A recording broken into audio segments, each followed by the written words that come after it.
All right, everybody. Welcome to the Filmic Gaming Podcast. We just hit 1K, fellas. What can we say? Definitely want to give a shout out to everybody and thank you guys for joining us on each and every week as we keep on moving the schedule forward and we grab new games all the time. But this week we definitely got to do something that was just in the news recently, that's The Witcher. I'm so happy that they're doing The Witcher 4. Literally, I think it was 2 days ago that the article broke that they're officially past the research phase and they're fully entering pre-production now on The Witcher 4. Mm-hmm. And a lot of people didn't expect it to be this far along in development. Already. The fact that it's already past the research stage puts it into high gear. That's it. You're pretty much talking about having an alpha ready and probably by the end of the year. But the only problem is I don't know how organized CD Projekt is right now for them to try to take on another project like The Witcher 4. Yep. Very true. Everyone's been good with the trilogy, man. They've been happy with the trilogy. They were like, all right, that's Geralt's story. That's that saga. Now, CD Projekt has said that that's just the saga. They will continue the story with 4, but it will be a different saga. They mentioned that they might be cameos for Geralt going forward. But in terms of moving it to different characters and maybe a different region of the world that they're in, they're not abandoning the world. Who knows where they go? Yeah, I mean, I think it would make the most sense to follow Ciri in some regard, you know? I mean, that's just my opinion. Who knows? I don't know if they're going to take place like a bunch of years in the future. Like, I'm sure they're going to... I don't think they would want to make a Witcher series without Ciri or Geralt, in my opinion. Like, I don't think the fans would react. In some aspect, they have to be in the game. Yeah, exactly. But if it's a new protagonist in general, that's definitely something they could do. Yeah, unless we're talking about different time period, right? If we're talking about we're gonna go, much further back, or we're gonna go a little further forward. Yeah. We could have an old Geralt doing a cameo here and there. Cirilla could be, in her prime, I guess, right? She's a young adult. Yeah, well, she's in her... I mean, you could argue she's in her prime in Witcher 3 because, she destroys everyone in her path. Well, she just found out. I feel like she just discovers herself in 3. Right? Yeah. So 4, if she was a protagonist, she'd definitely be more refined. And so there's a lot of intrigue when it comes to that. But in order to understand what is coming with Witcher 4, we have to go back to the beginning. We have to go back to where it began, and we have to go to The Witcher. His name was Geralt of Rivia. He was a witcher, a professional monster slayer. An unusual contract to lift the curse that held a monarch's daughter. It was enough to spend the night with the princess, dusk till dawn. If only she were not a deadly beast, a striga. The traitor responsible for the curse became the bait.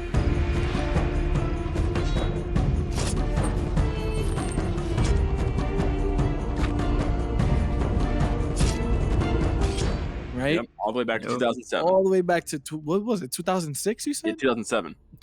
Oh, man. There's a lot of good games, a lot of good things that came out in 2007. Yeah, 2007 was a great year for gaming. That was like a golden era of gaming. Yeah, we got Modern Warfare 2, Halo 3, The Witcher. That was such a great Gears of year. War. I don't remember when that came out. Actually, no, that was 2006, I think, or 5. But Yeah, still, around regardless. But I mean, it's not to say that The Witcher, the original, right, was the best game, right? It was. Right. It had a lot of issues actually. I know one of the biggest complaints about that game was the combat system, because I remember when I played the first Witcher game actually after having already beat. I played Witcher 3 first, and then kind of already knew the stories, and then I got sucked into replaying the first 2. And I remember playing the combat system for the first time in the first one. And I was like, geez, this feels like, comparatively, it feels so like janky. It's so slow. It's so like, it's very clunky, right? Yeah, very clunky. Very slow. I remember watching because during pandemic is when I experienced Witcher in its entirety from 1 to 3. But I didn't play 1 and 2. Now I watched 1 and 2, the full playthroughs, the hours long ones, the ones that are on YouTube. So I'm watching the playthrough of 1 on YouTube was painful.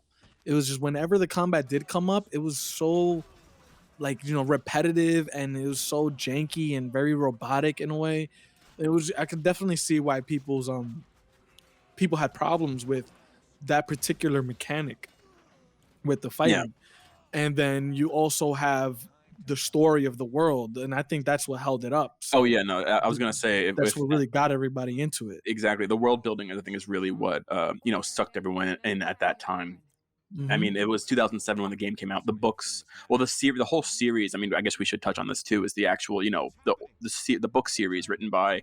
Now I'm going to try to pronounce this name correctly because it's super Polish. It's Mhm. Andrzej Sapkowski. It looks like I hope I'm pronouncing that correctly. Good. I think you Thank did you. that. But yeah, so it started back in 1986. He wrote the first Witcher short story. And it was for some fantasy magazine competition or something, but apparently it really struck a chord with the viewers over there in Poland, and so he wrote Right. 14 more short stories like that Right. over the course up until 1994, and then he started writing after the short stories. He then started a novel series in between then and 1999, which was 5 standalone novels. And ending with the last one, the last novel then ends, right? And Witcher 1, the game, picks up like right where that Which is ended. beautiful. Yeah, Which is exactly. a But beautiful thing. I mean, obviously, Witcher 1 begins with, Geralt at Kaer Morhen, but he has no memory, right? So he doesn't Exactly. remember the books at all. So you kind of Mhm. it pays homage to the books, but like it's not beholden to them, because it is after the fact. But he doesn't remember the series Right. in a sense. But then also now we have the the Netflix Witcher TV series, which is adapting the books. You know what I mean? It's not adapting the game, but it's adapting the books. And doing it quite well, Yeah, by the doing way. quite well. Like the first. Claps up to Henry Cavill and the crew. Mhm. I Mhm. think that the casting of Henry Cavill as Geralt Genius. Oh, was but I mean, he willed genius. that. He willed that into But existence. He it's wanted to do it. yeah, exactly. That's one thing I was gonna say is that yeah, it's cool they casted him, but I'm sure when they brought him in, they didn't think he was gonna do that good. But Yeah, he Mhm. really he nailed it. embraced the character. Yeah, It that was was like the a true word fan in too. a way. I think That he's a was the better. word. I think he's a better Geralt than a Superman. To be honest, in my Oh, for opinion. sure, man. I mean, the Mhm. voice, the gruffness, Yeah, the exactly. stoic face, The like grunting is perfect. yeah, they've had like minute-long meme videos where they have him Yeah, just grunting and it's side by side with Geralt in the game. You So yeah. know, great. it's funny that Henry Cavill is always a person that gets memed for his roles like that. Uh huh. There's always Yeah, compilations of his characters doing different things. Yeah, people bully him a lot, but he's definitely got his name back with the Witcher TV yeah. series, Yeah, right? He I remember definitely. like when he was cast for this role, there was a lot of people saying like, yeah, they were like 50-50 on that. Yeah, I could say that too. Yeah, but then once you Mhm. saw him for the first time in like the full get up with the hair looks so good, and like it just everything about it like just looked perfect. You know what I mean? And like the way Mhm. they It's did the definitely a animation. good vision from top to bottom at that studio, whichever one is making the Witcher show. Hmm. There's definitely a good vision and an understanding of what the world is supposed to be like, because you see from the costume design, from the makeup, from the environmental design, like where they're shooting and where they're doing, everyone's on the same page. And most of it's because that's how fleshed out The Witcher is. Like, there's really not much that you need to Yeah. reinvent. You can just sort of read the books and you can sort of feel the world through the way it's Yeah. written and the But way it's told to you. you know what I find so interesting though is how this series, it was really only like it was super popular in Poland and like the surrounding like European area. It never really Exactly. struck a huge chord in America. But then obviously CD Projekt Red is obviously also a European, I think Polish based company. Mhm. So when they went to go adapt something, they were looking to make the next big RPG or like the next big fantasy adaptation Mhm. at that time, and so they chose this because I'm sure some hometown pride had something to do with it. The Mhm. fact Yeah. that the novels were so popular there, but who knew that it was going to take off the way that it did around the entire globe? Yeah. Right. I mean, the first game I know I remember really wasn't that popular over here in the US. Yeah, A lot of people didn't really get it. And even the people that did, they spoke to the heavens about the world that it was trying to talk about or show, but the gameplay was just so bad that it was really hard for people to get into it. Then the second one comes around, Assassins of Kings, yep. right?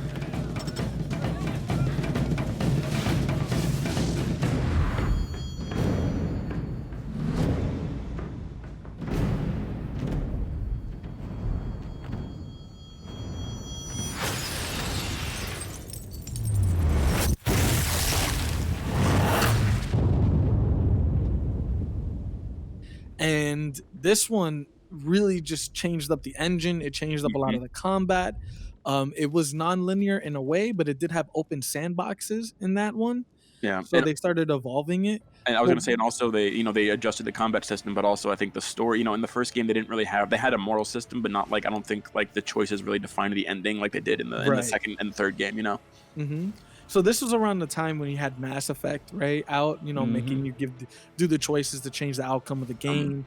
There were a lot of games that were coming out at that time that were taking that kind of rhetoric and running with it as the basis of where they're going to make their story. But when it came to The Witcher and they started doing it in The Witcher 2, they really made you feel like there were multiple outcomes that wouldn't just change it in this game, but that would definitely show up in the game that comes next, right? So Mm. that's really hard for a developer to do. For a developer to have you make choices and know that this isn't the last game, right? There's going to be a trilogy, is what they said. Mhm. You could sort of, take that the way that they've presented the stories in that way, and you could definitely see like why they grabbed their fans when they did. People who became fans of the Witcher world, they stayed fans throughout, and The Witcher 3 was more of a opening to everyone. Yeah. Everyone come on in, enjoy it, and let's see what we got. Now, a lot of people go back to Skyrim as the game that really inspired this, right? At least the vision that they came out with Witcher 3, because as much as the story is the same and it's continued, right? Witcher 3 in itself just makes it feel like it's a whole new world. Yeah. Shit. Mountain Pass as beautiful as ever. I mean, yeah, because you think obviously the greater open world aspect of the game, like I think opened up to a lot more environments we didn't see before, and also just like obviously technology got better. I forget exactly what. They were using the Red Engine 3, which was I think was a fairly new engine at the time. Right. And so everything does look so much better. I mean, I think one of the things that blew me away the most in Witcher 3 was the real-time beard growth on Geralt. Yes. like that Yes. was crazy. I mean, even just like the hair, the hair physics and like the grass physics and the water physics, it all looks like, even to this day it holds up. Like I recently played The Witcher 3 like a year ago, like last summer I played through like the entirety of The Witcher 3 and Heart of Stone and Blood and Wine, like all back to back, and it was a great time. But still, like it's just like I remember, and even this is however many years after it was been released, it's been released in 2015 and it's still like, holy shit, this game looks great. Right, the environments were beautiful that they put in this one for Yeah. the last one, and even Yeah, like with the three. world building, like what was that card game that ended up having its own Gwent. spin-off? Yeah, Gwent. Yo, Gwent, man. I have a couple of friends that they literally would play Witcher 3 just for that until they dropped the spin-off game. Yeah, I was gonna say they made their own game for. I honestly never got sucked into Gwent myself, but I mean, I get people who do like it. So in terms of Shell, what do you think about the fact that they have this world? Because obviously, with next gen coming up, who knows what this game's gonna look like? Who knows what the mechanics are gonna be like? It's practically gonna be another jump, like from what we saw from 2 to 3. This is gonna be another one where it's gonna be a brand new game. The graphics are gonna be beautiful. The mechanics and everything should be sound. There shouldn't be as many glitches because they're really good at what they do when it comes to Witcher 3. Right. What do you think about the fact that it's based on a guy who's a bounty hunter for monsters and what that could look like on the PS5, Xbox Series X? And what I did like is like they switched up the combat system fucking phenomenally, if that's even a Yes. word. So fluid. Like it's So like fluid. yeah, like when I was playing 3, I was like, yo, this is nowhere near from what I remember from when the game first dropped. Because I remember seeing like the first trailer for The Witcher 1, right? And it was like very clunky. It was kind of like in the cut type of game when it first dropped, Right. but it did well enough to keep its cult following. So to see it hit Wild Hunt and to see that fluidity finally come in, it was fucking crazy. Well, I Yeah. think they really hit the nail on the head when they picked, the Wild Hunt to be the main direction for the game, to go in that direction. In terms of this third game, right? Yeah, For I mean, I the think the whole series has kind of really set up the Wild Hunt in the background, and even in the books and Exactly. the TV show, that there's mention of the Wild Hunt, which like he's known, like in the original, like the books and in the TV show. If you watch that, there's references to the Wild Hunt, to Eridan. exactly to Eridan, like everything that happened post like conjunction of spheres with like all the dark elf people and whatnot. Yeah. And Right. When you get into the conjunction, that's pretty nuts because that pretty much says you're in an unlimited multiverse. yeah, Is yeah, basically where the world of The Witcher is involved in. And, yeah, and you basically. know how good it's gonna look when you finally fighting like a big ass creature on next gen, because it It's gonna looked look good. great. Like Witcher 3 looked good when you're fighting like big ass The monsters. like the worms, Yes, the bro. wormlings, So now and stuff, imagine like something or the griffins.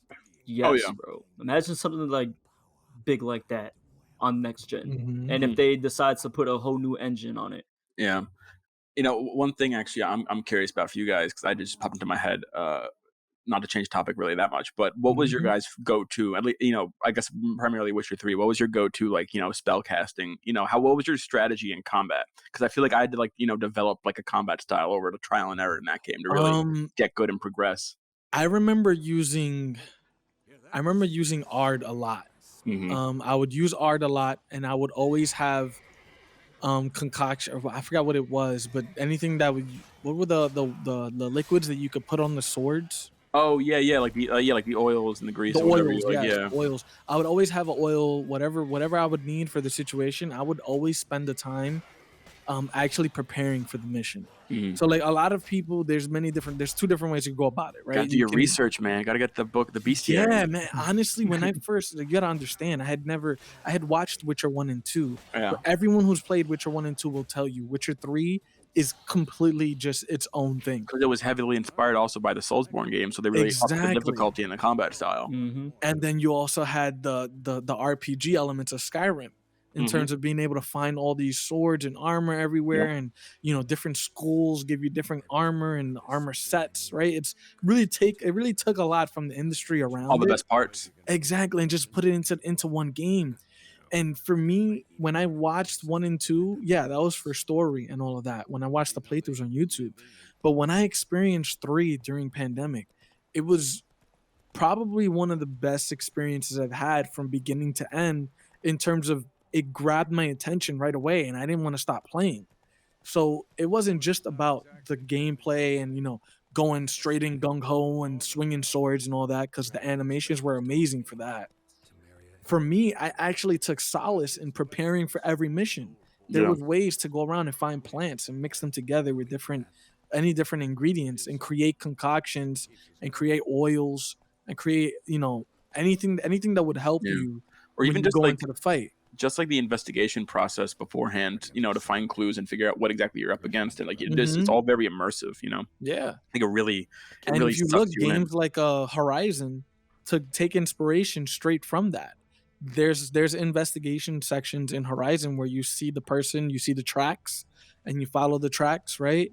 You also had it in Ghost of Tsushima, where you had certain sections where you would have to follow the tracks, and like that mechanic has been mimicked.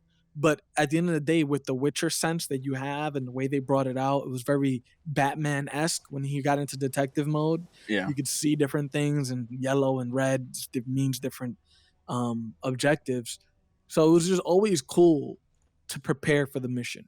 I remember the first mission was, I forgot where it was, but it was the well. It was the Wraith of the Well in one of the beginning missions where you had to actually prepare. I feel like my go-to spell was always Quen. My style was always like, keep my stance like firm, use Quen to like protect myself, then get in my few hits, and then switch to Igni every once in a while, get that out, keep my potion. I love the Igni. That was a good. Igni was a great one. But like Quen was essential because like I would just like it provided so much. I can take damage, take hits and not to like constantly worry about dodging. Yeah. And then I can dodge every like third hit or whatever, and just like keep the. But it was crazy going. Because now you could upgrade Quen to take multiple hits of damage, right? Yeah, and I did. I fully upgraded it. Yeah. I remember I never really upgraded it. I remember upgrading my Igni and upgraded my Ard a lot. Oh yeah. But I remember when I was using my the Quen, even having one hit was so essential and it was so useful. Even whenever I would pull out the Quen, being able to take even just one hit and continue to attack just really changed the momentum of any fight that you were in. The purple one is Yrden. That's what it was. Yrden. Yeah. Whatever with the Y. Y. Yeah, exactly.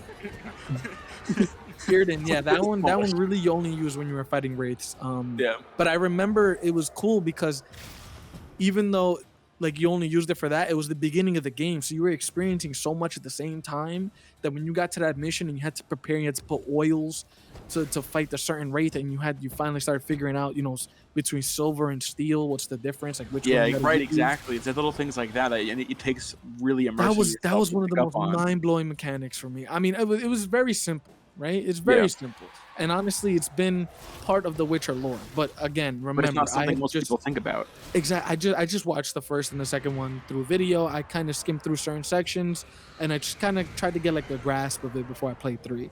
So when I got the sword, the steel and silver mechanic, I was like, oh, this is dope. One's for humans and one's for monsters.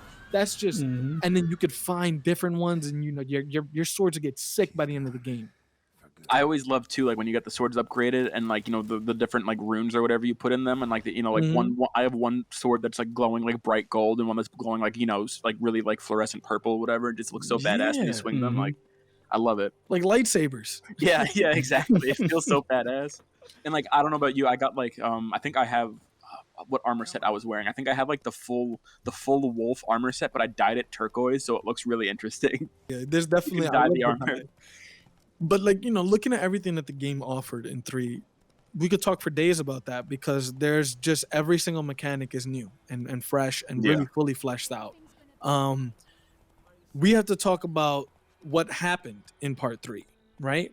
How The Witcher 3 ended or how your decisions, played out. Go into 4. Like, yeah, exactly. Because like 4, I think they're either going to have to like pick one of the endings and make that the go-to ending of how it actually ended, or which I think they'd probably pick the good ending, because you have to do multiple things in Witcher 3 to get the good ending. Go with the good ending, which is the good ending is Geralt and spoiler alert, but Geralt and Ciri wind up being father-daughter, like Witcher team, and go back to Caramel. Ciri like forsakes her role as being the queen, and like unite. So they're taking the Kratos route. Yeah, exactly. They're just kind of off like doing their thing.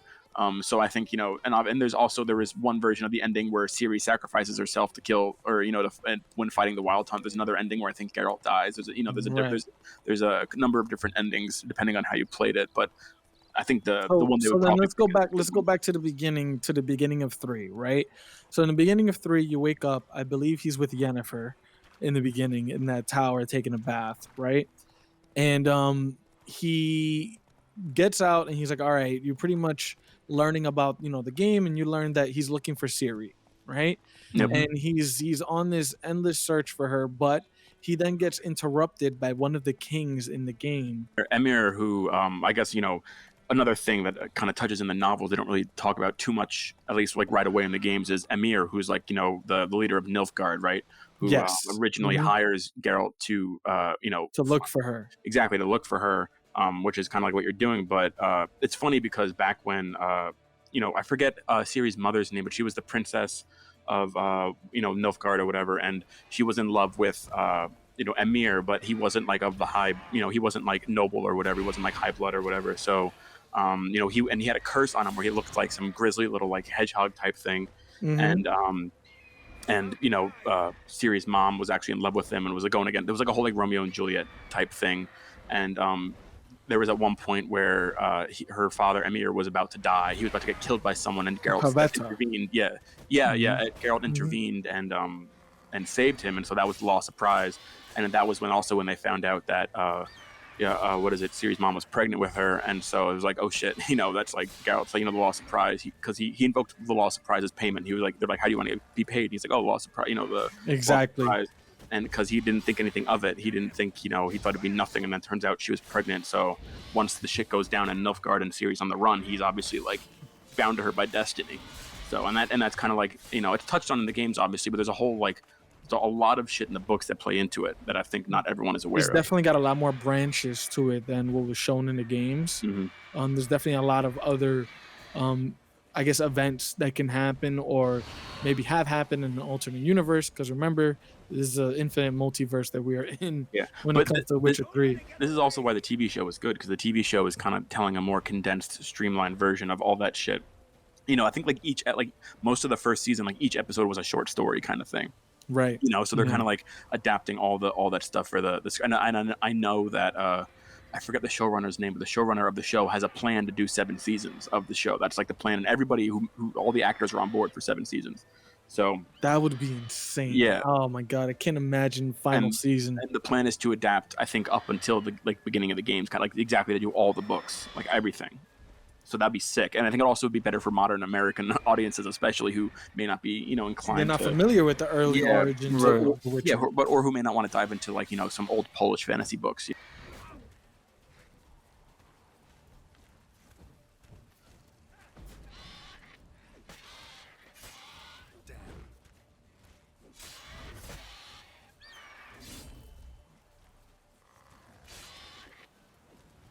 you're on the lookout. You're on a look for or on the search, I would say, for Siri.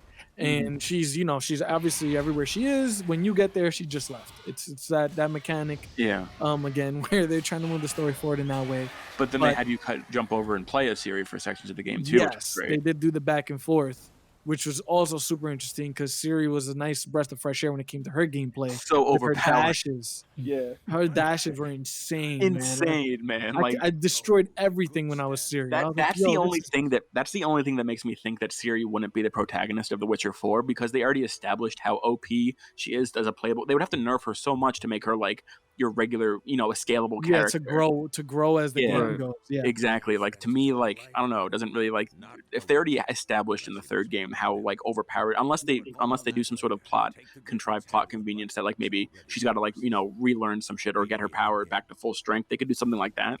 But, we'll see. I don't from everything that I've heard, they're not gonna have Siri or Geralt as the protagonist. There's gonna be someone different, but they're still gonna be in the universe and in the game. Yeah. In some fashion, which they have to. So do you think that would like make the game better or kind of hurt it if they're going away from like, main protagonists from like, the saga?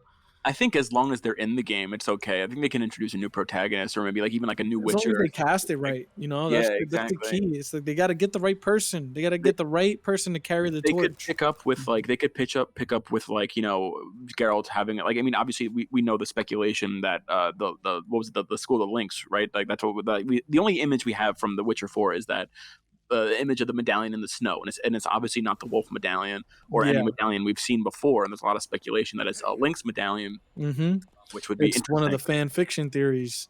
Exactly. Which is very, very intriguing to a lot of people, because I think this would be the first time where a company either adopts a fan fiction theory. My theory is that it was already written into their lore somewhere, and they just have it, ready to go. And this guy just predicted it. Well, it could make sense with like the logical progression of how things go. Because if Geralt and Ciri are going off to create their own Witcher school, and if they obviously join forces, if you kept their nuclear family together, like Yennefer, Geralt, and Ciri together, like I think that would make sense. If they started their own Witcher school, because didn't we say earlier that Yennefer was like the school of the cat or something like that? School of the cat, and he's school of the wolf. So so like bring them together, and it's Lynx is a bit of a combo. Like that's kind of exactly. So it makes sense. So who knows? Maybe we'll play as like, maybe it's going to take place like 10 or so years after Witcher 3, and it'll be like you're playing as a student of theirs or something. You know what I mean? At their new Witcher school or something. And now you just hope the CD Projekt can execute on it, but they're really tarnished at the CD Projekt after releasing CyberPunk. Yeah, I was gonna say after CyberPunk, it's unfortunate how much CyberPunk I feel like has tarnished their reputation a little bit.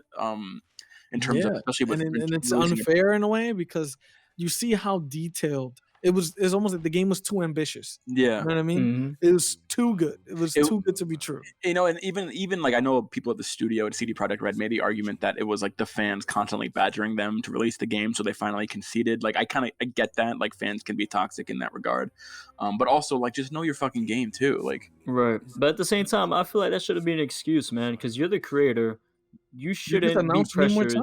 No, but still, if you need the time, take it. Don't be pressured by the fans to release a half-assed version. I also heard too, because I think also apparently the board of like, it was like the board of directors of the company also they needed to hit those quarterly profits or whatever, something like that, and they like wanted to push it out just so they can make money. And I guess they got a lot of lawsuits based on the game that they produced because of the fact that they misrepresented their game coming up. They didn't show a PS4 version or Xbox One version.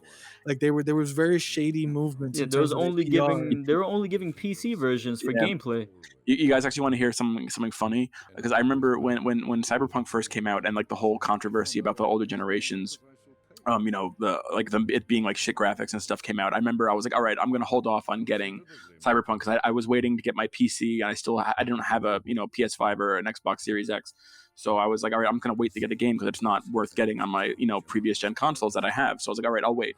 And then sure enough, come Christmas time, my older brother makes the mistake of buying me CyberPunk on the PS4, realizing, because he's not like super into video games. So like I bought it on the PS4. I was paying for it. He bought it for me just like thinking, oh yeah, I know this game's supposed to be good. I know Brennan has a PS4. I'll get this for him. Like a very nice, generous gift. But then I opened it and I'm just like, oh no. I was like, oh no. Well, did you play it though? I did. I did. I mean, because I didn't pay for it. So I was like, fuck it, I'll just play it. And obviously, I played through the entire game because by the time I had it, they'd already released, I think, the first patch or two. So it definitely looked better than like when it first came out, and everyone was like, "What the fuck is this?" It's still what the still fuck is there were this, some bro? there were some times where I was like, "God damn, like this is like clearly glitching right It's now." just janky, like dudes in the T pose in Yeah, the exactly. car. I was gonna say Oh the wait, T. still they're to this through the day roof of they're the car. T-posing? Yeah, I don't they're know. I T haven't. posing. Wow, I beat it. I think I beat it in like a month, and then I haven't touched it since. I haven't touched it since like January 22. Okay, so let me ask you guys this. I refuse to play it until it's like completely fixed. So like, besides all the bugs and all that, was it any decent? You know, was it Like okay? the story was good. Like honestly, I liked I loved the story a lot. It was very like, I mean, I'm a sucker for RPGs, so like I'll get sucked into anything like that. But I enjoyed the story. You know, I mean, I think the driving could have been done better. Like I found the driving in The the driving motorcycle, was trash. yeah, to be a bit kind of lackluster and kind of annoying at times. But overall, I mean, like the gunplay was pretty good. You know, the We didn't cinematic, get to the fly any cutscenes were damn good. cars, bro. Yeah, no, that was annoying. And also, Keanu Reeves looked way worse than I was expecting. Damn. Damn. But besides that, it But was a his fun acting, game. Like, his it was, acting job was great. yeah, no, his acting job was good. I mean, like don't get me wrong, it was a fun game to play, but like I wish it was disappointing because like of how I Yeah. expected it to be.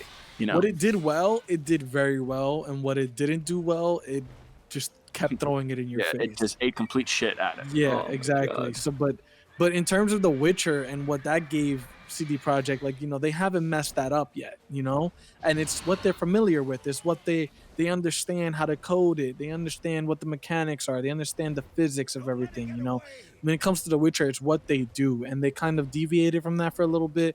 And it was just really clear from the get go that they were just too familiar with working with The Witcher, Yeah, that they weren't able to then pivot and do something so drastic as to change their yeah. entire style. I think they should stick to third person. Also, the first person, I feel like, in my opinion, I think the game would have been better as a third person game than a first person game. In my opinion. Yeah. Well, I mean, if you think about like companies in the past that have changed their philosophies on games, I mean, Naughty Dog did it going from Jack and Daxter to Uncharted, you know, and releasing that. You had Sucker Punch doing it, going from Infamous to a fully fledged samurai game. Yeah, but look at That's the just a time completely frames different- though. Yeah, That's what yeah. it is, you know. The Yeah. time frames is what made those games so fucking great and so drastically different because they actually took their time, and they already know with CD Projekt they cannot mess this up. They can't Yeah. have another Cyberpunk, especially with that title for Witcher. Yeah. That will be like the biggest flop I for a fully series. believe that they're gonna come back strong with Witcher 4. They have If to. anything, finishing Witcher 3 and them being, you know, done, they wanted to give it a rest, right? They wanted to move on to something else. Cool. I know they're hurting with the release of Cyberpunk. And going back to The Witcher 4, they're going to come back with a fire and a comeback ready to create something brand new that's never been seen before. Well, they have to, bro. And- Imagine they come back and that thing plays out the way Anthem did. Oh God, I Oh. don't even know. Now I'll tell you right now, I cannot. I have to wait until the game is released. I will not pre-order it. I will not pre-order it. They've lost that trust in terms of accepting a pre-order. Well, with Cyberpunk, it gave you PTSD. Yeah, man. Yeah, I gotta be Yeah. honest. I'm kind of in the same boat. After Cyberpunk's kerfuffle, who knows? They'll probably never get another pre-order again. Oh Yeah, my they'll probably God. never get another pre-order because it wasn't just. It was more like corruption in a way. But at the same time, Yeah, you know, definitely. they made their own decisions and that's fine. But we know how they've executed with Witcher, and with the end of The Witcher 3 and the various endings you can get. But basically, let's go with the good ending with you and Ciri going back, and you know, living as father daughter, kind of thing, right? So that closes Geralt's story, and moving everything that we've gotten into from 3 into 4, it's gonna change a lot of the mechanics for it, right? So, what are some of the things that we think could improve from The Witcher 3? Because as perfect as it was, there were certain elements that, you know, could be improved and could definitely use the extra power. I think there's still room for improvement in the combat in terms of the fluidity of everything, in terms of like maybe the switching between the spells and like the timing between the hits and the spell casting. Right. Maybe that could be a bit more fluid. But I mean, really, besides like upping graphics and like, you know, as long as they keep the story consistent, like there's not too much that I would really think that maybe like add more spells, like more signs to use, you know, because that'd be pretty cool. Some customizable signs, maybe signs you could acquire Yeah. through certain tasks and things like that. Maybe more. Maybe I know you don't want to have like a crazy progression system in every game, but maybe like some more I don't know, cool stuff you can acquire, senses or moves or something in the progression system would be nice too. Or if they stick with that route of giving like a different character, maybe he'll have a completely different play style. Yeah, so if they give a whole new protagonist, and if he's from a different house, he probably has different spells. That's true. The evolution they're gonna give is gonna be a little drastic in terms of moving from Geralt's style. I think they're probably gonna bring up a style that's never been used before. So maybe something more magey in a way.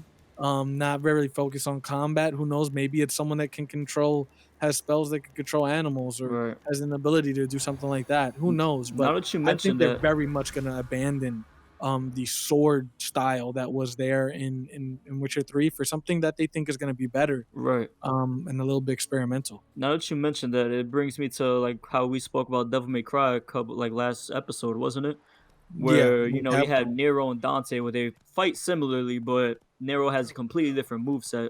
Same thing with the dude that could summon demons and stuff. With V, There's definitely going to be other protagonists that'll be there. It might be a Star Wars Episode 7 kind of thing, right? Where they just bring in all these new characters and they'll have callbacks, right? To Geralt and Ciri and Yennefer. Bad reference, just saying. And everyone, Dandelion, may show up. Terrible reference, bro. Just saying. Star Wars Episode 7, we don't talk about that saga. Yeah, I know. But like, we don't talk about that first movie, everyone liked that first movie. Yeah, until we knew what came after it. Yeah, the first one gave me hope. And then the second one just ripped it away from me. Exactly. Let's hope they don't go down the same road with the third one just killed whatever hope there was left. Literally, I only like Kylo. That's it. Yeah. You know what? That's probably the cloud that's hanging over CD Projekt's head right now. Just, this is what you are. You have hope, but you're Episode 7 of Star Wars right now. Literally. And you could easily just mess up and have 2 trash games after this. So, take it with a grain of salt and do it right, CD Projekt. But I believe in you guys. I believe in them. I think they're gonna kill this game, and it's definitely something that I'm looking forward to. Not just for the gameplay, like I said, but let's talk about the world and the enemies, right? So speaking on the enemies that we had in Witcher 3, we had a huge variety of different enemies and different stories as well. We had the werewolves. We had the wraiths that were stuck to an area because there was a possession that wasn't placed with their burial site. And therefore, you have to go and find that item and put it with the body where it's buried for the wraith to then be free and go away. You had the werewolves, that there was a story where, the guy would obviously turn. There's a lot of blood everywhere. You'd have to go find him and you fight him. You had griffins, which was my favorite fight right in the very beginning of the game. With Vesemir, the legendary Vesemir. And you're taking down a griffin and the thing's flying and it's swooping down on top of you and you're in an open field and it's just so beautifully done and crafted. There's a lot of photo mode moments in that. What do you guys think about the enemies that we had? What's an enemy that you would like to see maybe more fleshed out, maybe something that was a little too plain, because there were lots of monsters? Yo, speaking on the monsters though, I want to say my personal favorite, one of the, I guess, side quests or whatever in the game with one of the monsters in particular is the story of the botchling, the old fat Duke guy and his daughter, obviously died and became a botchling, and then you have to go find and save her soul and make sure that she becomes a loverkin. So that whole story is so fucked up and so sad. The Red Baron story. The Red Baron. That's what it's in. Yeah, the Red Baron. That whole story in that game was so fucked, but I loved it. It was such a good, and you had to make sure you do all the side quests after the fact to go, because you can go help the guy go down and find his wife and do all the shit after the fact, and you can help him either get his family back on track or see him miserable. A lot of people say, actually mostly everyone says, that the expansions were just as good, if not better, than the game themselves. The expansions had just as much content as the game themselves. Especially Blood and Wine. Yeah, Blood and Wine is literally a whole nother game. It's 40 it's in a completely different area too, right? Yeah. Yeah, it's in what is it? It's called Toussaint or Toussaint. Toussaint. Yeah. Toussaint. It's French. Toussaint. I think it's supposed to be oh, Toussaint. Yep. So just that was really good, bro. Thank you. I try. So I'm not even French. I mean, imagine you haven't experienced The Witcher, and then you go and you bought The Witcher Complete Edition, which came with all of The Witcher, and then at level 35 or 33, whatever it is, you got Heart to Stone and Blood and Wine on top of that. That's imagine from beginning to end, you just bought the game, your first experience. That's an amazing, insanely long experience as well. Yeah, but that's the thing with Witcher. Like Witcher's world was so distracting, right? There was always a reason to go off the beaten path when it came to The Witcher 3.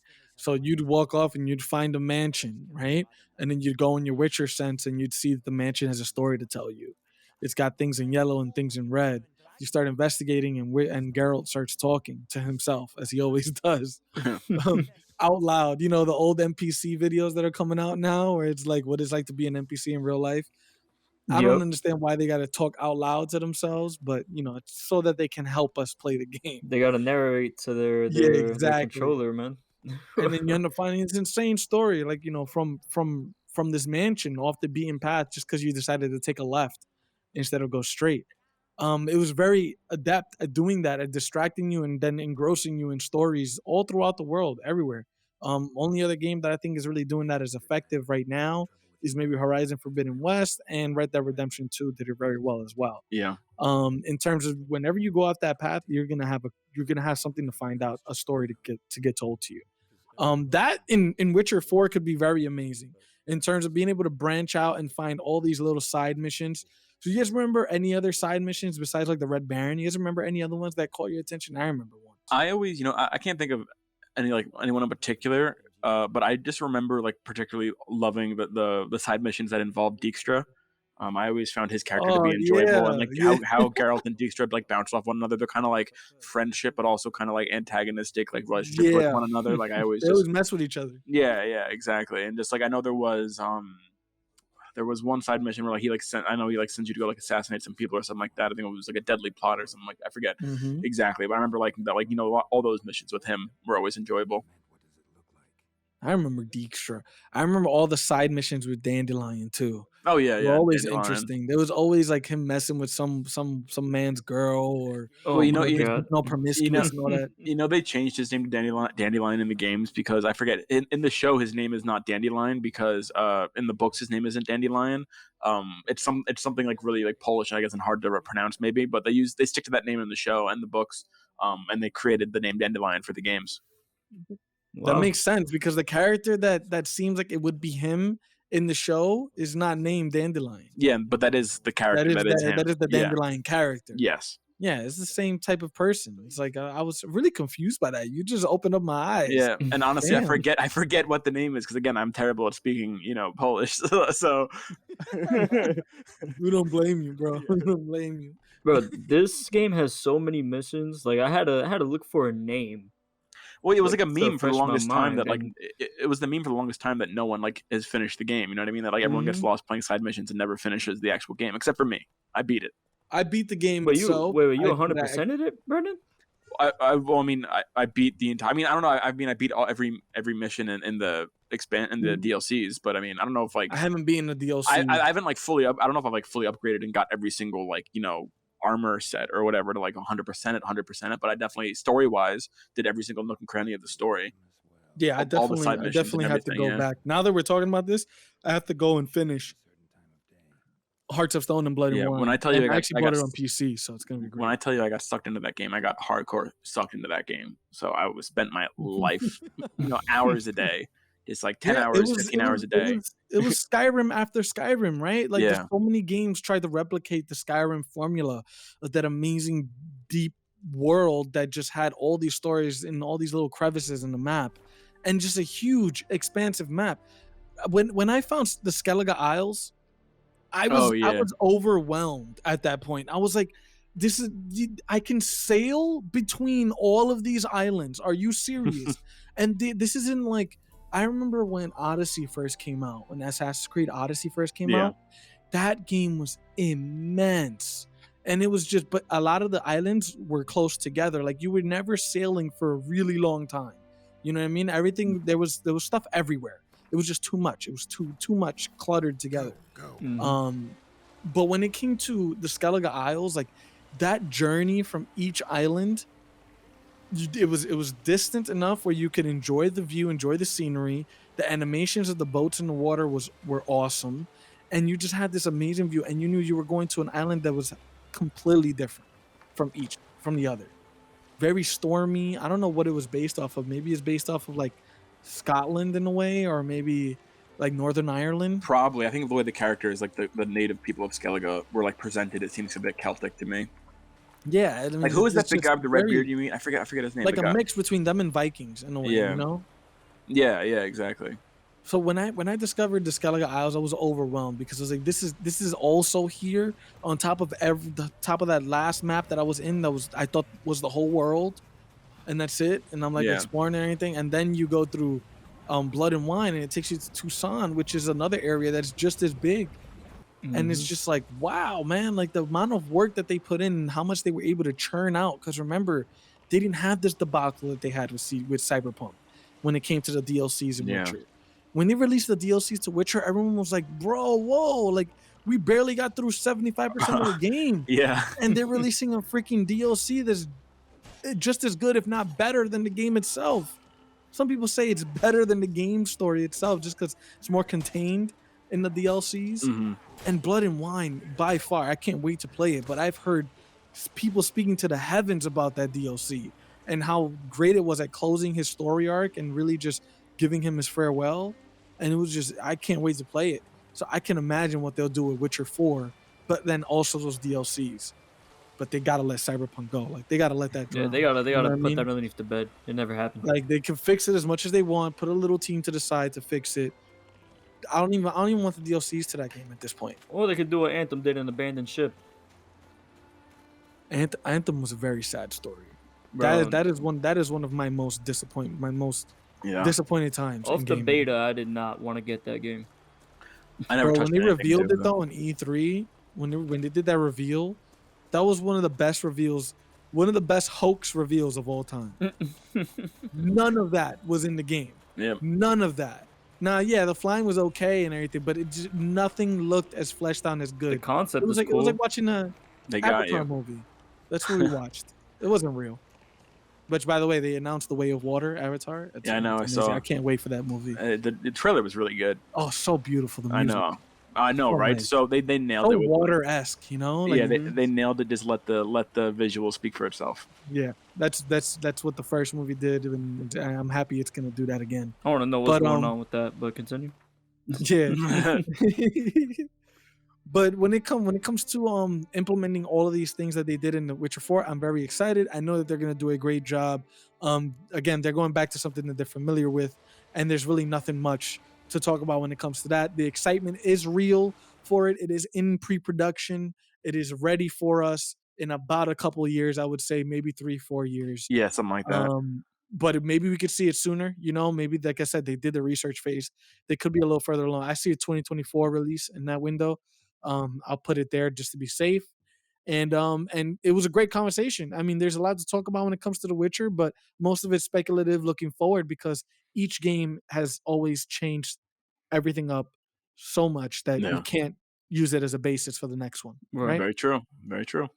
So, I'd like to thank you guys for joining us. It was a great conversation. Brendan's show, always happy to have you guys. Always a pleasure. We just hit 1K. Everyone out there, if you love the content, drop a like, subscribe, and share this everywhere. We're growing the Filmic clan as much as possible. And we got content weekly for you guys. So drop a like, subscribe, and thank you all the new followers for joining in. This Filmic Gaming Podcast. Peace out.